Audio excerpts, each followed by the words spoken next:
नमस्ते दोस्तों, आज शिक्षण विधियों के पार्ट 2 पे हम आगमन निगमन विधि लेकर आपके सामने प्रस्तुत हुए हैं। आज हम आगमन निगमन विधि के बारे में चर्चा करेंगे। आगमन निगमन विधि को हम 3 भागों में बांटेंगे। सबसे पहला आगमन विधि,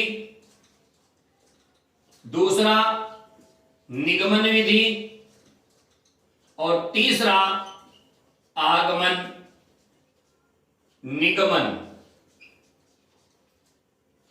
इनको हम 3 भागों में बांट सकते हैं। तो हम सबसे पहले चर्चा करेंगे आगमन विधि की। आगमन विधि में सर्वप्रथम उदाहरण प्रस्तुत किए जाते हैं।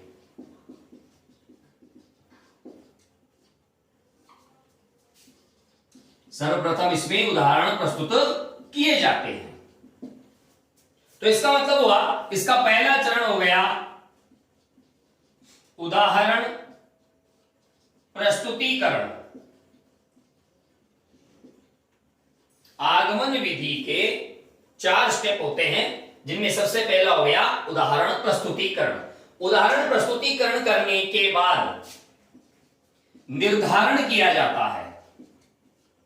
उदाहरण प्रस्तुतिकरण के बाद इसका निरीक्षण किया जाता है। निरीक्षण करने का मतलब यह है कि जो उदाहरण दिया गया है वो उदाहरण, उसके जैसे उदाहरण से उसका बारीकी से निरीक्षण किया जाएगा, अवलोकन किया जाएगा। मान लीजिए आपको एक शब्द दे दिया गया, उदाहरण राम अवतार, और ऐसा ही एक और दे दिया राम अंश। आपको 2 उदाहरण दे दिए गए। तो ये तो था पहला स्टेप, उदाहरण प्रस्तुतिकरण। जब आपको ये 2 उदाहरण दिए गए तब आप इसका निरीक्षण करेंगे। क्या पाएंगे कि इसमें भी प्लस के पहले ए है और बाद में भी ए है। यही स्थिति इसमें है कि प्लस के दोनों तरफ ए है। तब इनका जो उत्तर था वो उसका भी आप अवलोकन करेंगे कि वहां पर रामावतार और रामांश है। तो निरीक्षण में आप ये पाएंगे कि ए और ए मिलकर, यहां भी मैं था, यहां भी मैं था, मैं में ए है, यहां भी ए है, दोनों मिलकर आ का निर्माण कर रहे हैं। यह होता है निरीक्षण। तो इसका दूसरा बिंदु है, दूसरा स्टेप है निरीक्षण। आगमन विधि का दूसरा स्टेप है निरीक्षण। निरीक्षण करने के बाद आप क्या करेंगे कि ऐसे उदाहरणों पर निरीक्षण करके उनका एक नियम अर्थात एक सामान्य सिद्धांत का निरूपण करेंगे। सामान्य सिद्धांत का निरूपण करेंगे, जिसको हम नियम भी कह सकते हैं। और सामान्य सिद्धांत का निरूपण यह होगा कि ह्रस्व या दीर्घ ए के बाद ह्रस्व या दीर्घ आए तो दोनों के स्थान पर दीर्घ आ हो जाता है।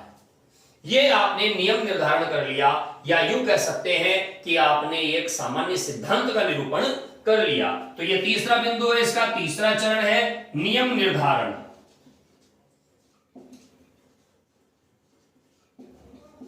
तो सबसे पहले आपने उदाहरण प्रस्तुत किया, बिंदु हो गया उदाहरण प्रस्तुतिकरण। फिर आपने शिक्षक के द्वारा जो उदाहरण प्रस्तुत किया उसको छात्रों ने ध्यान पूर्वक उनका अवलोकन किया, उनका ध्यान पूर्वक निरीक्षण किया। उन समस्त उदाहरणों में एक विशिष्ट समता जो थी, उस समता का उन्होंने अवलोकन किया, उसको कहा गया निरीक्षण। फिर उस अवलोकन के आधार पर उन्होंने एक सामान्य सिद्धांत का निरूपण किया कि समस्त उदाहरणों में इस प्रकार से ये एक समता है, ये एक उसमें अभेदता है। और उसके आधार पे उन्होंने क्या किया कि एक अपना नियम बनाया कि ऐसे उदाहरणों में ए और ए मिलकर आ हो जाता है। ये एक आपने नियम निर्धारण कर लिया। नियम निर्धारण के पश्चात क्या ऐसा और उदाहरणों में भी होगा, इस बात का परीक्षण किया जाएगा। तो छात्र ऐसे और सारे उदाहरण काम में लेगा, जैसे कृष्ण अवतार। तो यहां पर वो इसका परीक्षण करेगा और हो जाएगा कृष्णावतार। तो यहां इस परीक्षण के द्वारा, यानी उदाहरणों को देखकर, उन्हें देखकर अपने मत को जो स्थिर उसने किया है, जो नियम उसने बनाया है, उसका वास्तविक मूल्यांकन करेगा तब उस स्थिति का नाम होगा परीक्षण। तो इस प्रकार आगमन विधि में 4 चरण होते हैं। सबसे पहले उदाहरण का प्रस्तुतिकरण किया जाएगा, तत्पश्चात उसका निरीक्षण होगा, उसके बाद निरीक्षण करने के बाद छात्र स्वतः स्वाध्याय करते हुए एक विशिष्ट नियम का निर्धारण करेंगे, वो हो गया नियम निर्धारण। फिर अपने बनाए गए नियम को अन्य उदाहरणों की कसौटी पर परखेंगे, इसे कहते हैं परीक्षण। तो आगमन विधि उदाहरण से नियम की ओर चलती है। सबसे पहले इसमें उदाहरण दिया जाता है, उस उदाहरण का निरीक्षण करते हुए नियम निर्धारण किया जाता है। तो इसलिए आगमन विधि का जो मुख्य सूत्र है वो है उदाहरण से नियम की ओर।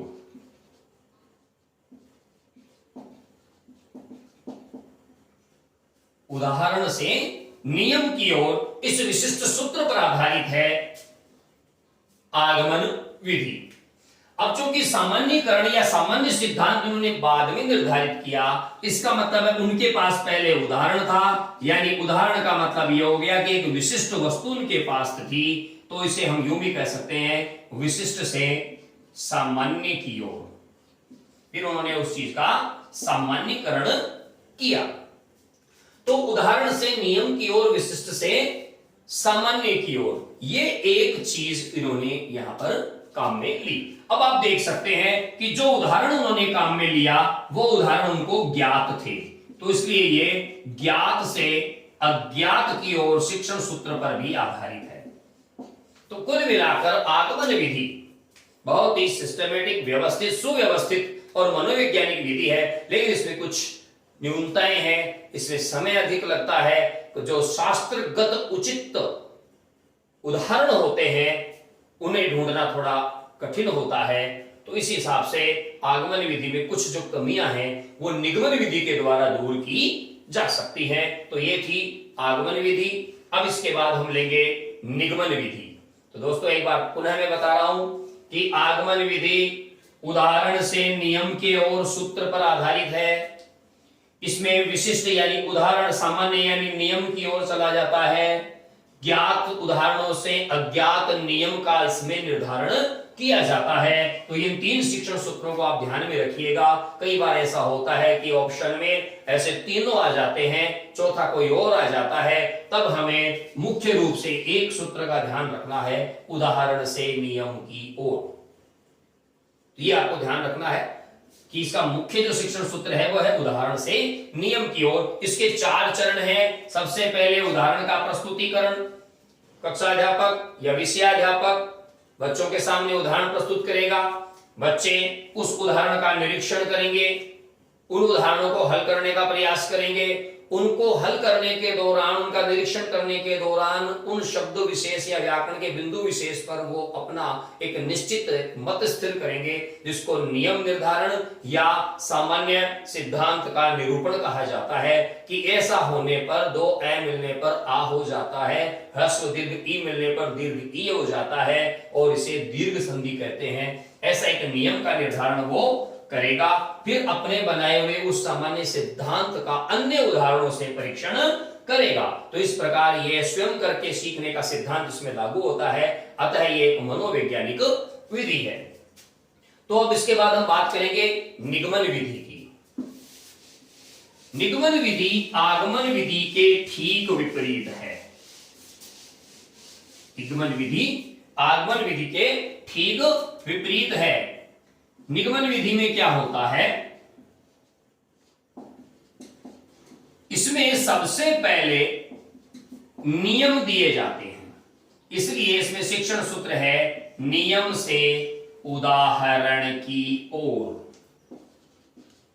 नियम से उदाहरण की ओर। सामान्यतया व्याकरण शिक्षण कराने वाले अधिकांश शिक्षक इस विधि का प्रयोग करते हैं।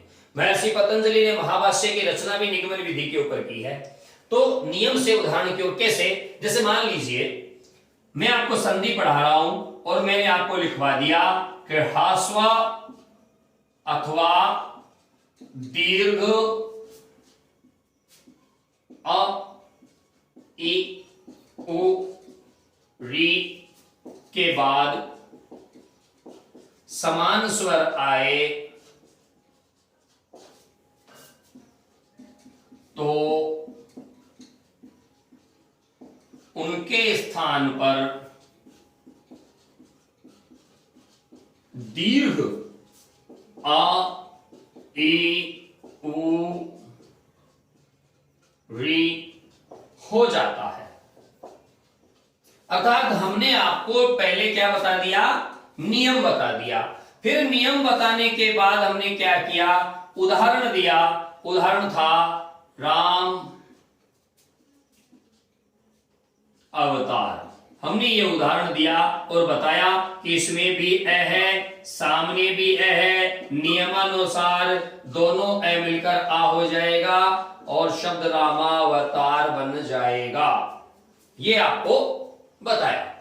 तो ये नियम से उदाहरण की ओर शिक्षण सूत्र पर कार्य करती है, जो कि गलत भी है। क्यों?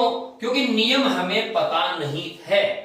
हमें उदाहरण का तो पता है, नियम का पता नहीं था। नियम हमें गुरुजी ने आते ही बता दिया। इसका मतलब है गुरुजी ने आते ही कक्षा में अज्ञात से ज्ञात की ओर पढ़ाना शुरू किया।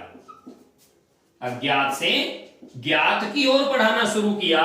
जो हम नहीं जानते उससे हम जो जानते हैं उसकी ओर ले जाना। क्यों भाई? ये तो गलत बात हो गई, उल्टे बांस बरेली को वाली कहावत हो गई। भाई हमें शिक्षा का सिद्धांत ये कहता है कि पूर्व ज्ञान से जोड़ते हुए नवीन ज्ञान दिया जाए। यहां नवीन ज्ञान से जोड़ते हुए पूर्व ज्ञान की ओर ले जाया जा रहा है। इसलिए निगमन विधि अमनोवैज्ञानिक विधि मानी जाती है। तो देखिए, निगमन विधि के भी कुछ भाग हैं। इसके भी वही 4 भाग हैं। कौन कौन से 4 भाग हैं? निगमन विधि,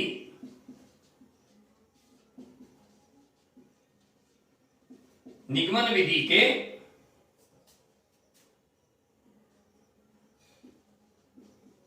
भाग, कितने भाग हैं इसके? सबसे पहले आएगा इसमें नियम। सबसे पहले आएगा इसमें नियम। नियम का मतलब हम यूं समझ सकते हैं छोटा सा, कि आपको एक नियम दे दिया गया। जैसे आपको नियम दिया गया इको यणची, ये आपको नियम दे दिया गया। इको यणची यानी सूत्र दे दिया गया आपको। अब सूत्र दे दिया गया तो सूत्र देने के बाद क्या करेंगे? ये तो नियम हो गया इको यणची। अब हम इको यणची जानते ही नहीं है, तो क्या किया जाएगा? दूसरे बार उसका क्या किया जाएगा? स्पष्टीकरण। दूसरा चरण, भाग की जगह आप चरण शब्द का प्रयोग कर सकते हैं। दूसरा चरण इसका क्या होगा? स्पष्टीकरण। स्पष्टीकरण का मतलब हो गया इस सूत्र की व्याख्या। तो इस सूत्र की व्याख्या क्या होगी? एक स्थाने यणशात अची परे, ये इसकी व्याख्या होगी। तो सूत्र को या उस नियम को स्पष्ट किया जाएगा कि कैसे क्या करने से क्या होगा। तो इसको कहते हैं स्पष्टीकरण। सबसे पहले नियम दिया गया। अगर हम संस्कृत व्याकरण की बात करें तो इसका मतलब है उसको सूत्र दिया गया। हिंदी व्याकरण की बात करें तो नियम दिया गया कि ह्रस्व या दीर्घ, इसके बाद ह्रस्व या दीर्घ के बाद अगर ह्रस्व या दीर्घ अ आ जाता है तो दोनों मिलकर दीर्घ आ हो जाता है। या फिर ह्रस्व या दीर्घ ई उ रील री के बाद अगर असमान स्वर आए तो ई उ रील री के स्थान पर य व र ल हो जाता है। तो एक नियम हो गया, या इसको हम सूत्र भी कह सकते हैं। तो वो तो हो जाता है नियम। फिर हम उसका स्पष्टीकरण करेंगे। कोई अणची का एक स्थान है यण शात अची परे, एक प्रत्याहार से के वर्णों के सामने अगर अच आ जाता है, असमान स्वर कोई आ जाता है तो एक के स्थान पर यण आदेश हो जाता है। ये स्पष्ट करेंगे हम उसका। और स्पष्ट करने के बाद जो तीसरा बिंदु है वो है प्रयोग प्रदर्शन। प्रयोग प्रदर्शन, प्रयोग प्रदर्शन से आप यूं समझ सकते हैं कि प्रयोग प्रदर्शन का मतलब है कि आपको उदाहरण दिए जाएंगे। क्या दिए जाएंगे? उदाहरण दिए जाएंगे। यहां आगमन और इसमें अंतर देखिए। आगमन विधि में पहला बिंदु उदाहरण का था, तीसरा बिंदु नियम का था।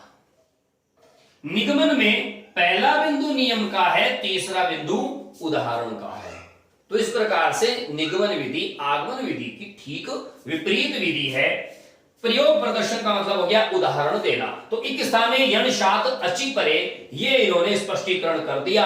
अब इन्होंने क्या दिया, एक उदाहरण दिया और दे दिया कि प्रति एकम, और इसको बता दिया तय इकाई, ये में ए मिल गया और बन गया प्रत्येकम। क्या बन गया, प्रत्येकम। प्रत्येकम जब इसका बन गया तो इन्होंने क्या किया कि उदाहरण के द्वारा, प्रयोग के प्रदर्शन के द्वारा अपने नियम को सिद्ध कर दिया। अब अपने नियम को सिद्ध करने के बाद उन्होंने इसका ये देखने के लिए कि ये वास्तव में अधिगम इसका हुआ कि नहीं हुआ, इन्होंने चौथा बिंदु काम में लिया जिसका नाम है पुनः परीक्षण। पुनः परीक्षण। पुनः परीक्षण का मतलब है कि अब अन्य उदाहरणों से इस नियम को सिद्ध करना है। अन्य उदाहरणों से नियम सिद्ध करना, अन्य उदाहरणों से नियम सिद्ध करना। इस प्रकार से निगमन विधि के 4 स्टेप हो गए, 4 चरण हो गए। आगमन विधि के भी 4 स्टेप थे, 4 चरण थे। निगमन विधि आगमन विधि से ठीक विपरीत विधि है, क्योंकि इसमें कंठस्थीकरण पर बल दिया जाता है। आपको सूत्र रटाए जाएंगे, इको यणची, इको यणची, स्थाने यणशातची परे, या इनके बाद ये होने पर ऐसा हो जाता है। आपको नियम रटवाए जाएंगे, कंठस्थ करवाए जाएंगे। यह स्वयं करके सीखने के सिद्धांत के विपरीत है। तो देखिए, स्वयं करके सीखने के सिद्धांत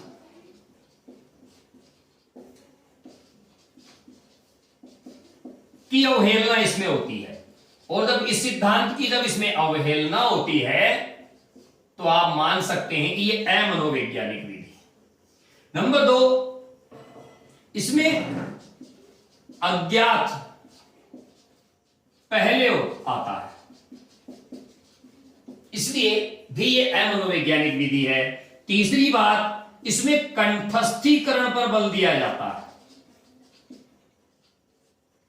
कंठस्थीकरण पर बल दिया जाता है, इसलिए भी ये अमनोवैज्ञानिक विधि है। तो ध्यान रहे कि निगमन विधि अमनोवैज्ञानिक विधि है, इसे संपूर्ण विधि के रूप में प्रयोग नहीं किया जा सकता। अब बात करेंगे हम आगमन निगमन विधि की। आगमन निगमन विधि में दोनों विधियों का प्रयोग किया जाएगा।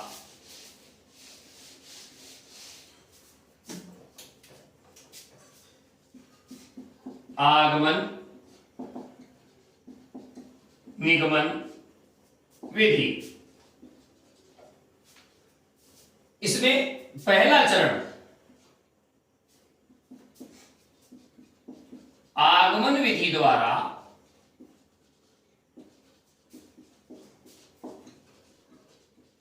नियमों का निर्धारण।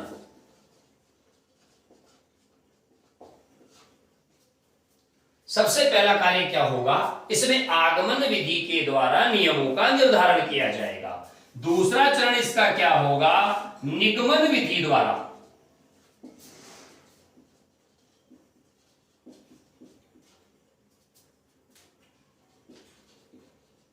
नियमों का परीक्षण। तो जो आगमन विधि में कमी थी परीक्षण की, वो यहां निगमन विधि में पूरी हो रही है। निगमन विधि में कमी थी, इसमें अज्ञात से ज्ञात की ओर जा रहे थे, तो उससे पहले आगमन विधि द्वारा हम ज्ञात से अज्ञात जान चुके हैं। तो दोनों विधियां जब एक दूसरे के पूरक होकर काम करेंगी तो इसके सारे दोष दूर हो जाते हैं, और इस विधि का नाम हो जाएगा आगमन निगमन विधि। निम्न स्तर पर व्याकरण शिक्षण की सर्वोत्तम विधि है।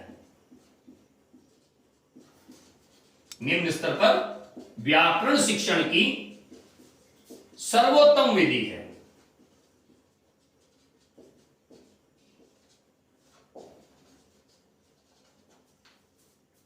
तो इस प्रकार आगमन विधि के दोषों को निगमन विधि द्वारा, निगमन विधि के दोषों को आगमन विधि द्वारा परस्पर एक दूसरे का पूरक बनाते हुए हम उसको दोषों को दूर करके एक मनोवैज्ञानिक विधि का निर्माण करते हैं। और आगमन निगमन विधि निम्न कक्षाओं के लिए व्याकरण शिक्षण की सर्वोत्तम विधि है। आज के इस वीडियो में बस इतना ही। अगले वीडियो में अन्य शिक्षण विधियों के साथ हम एक बार फिर आपके साथ हाजिर होंगे।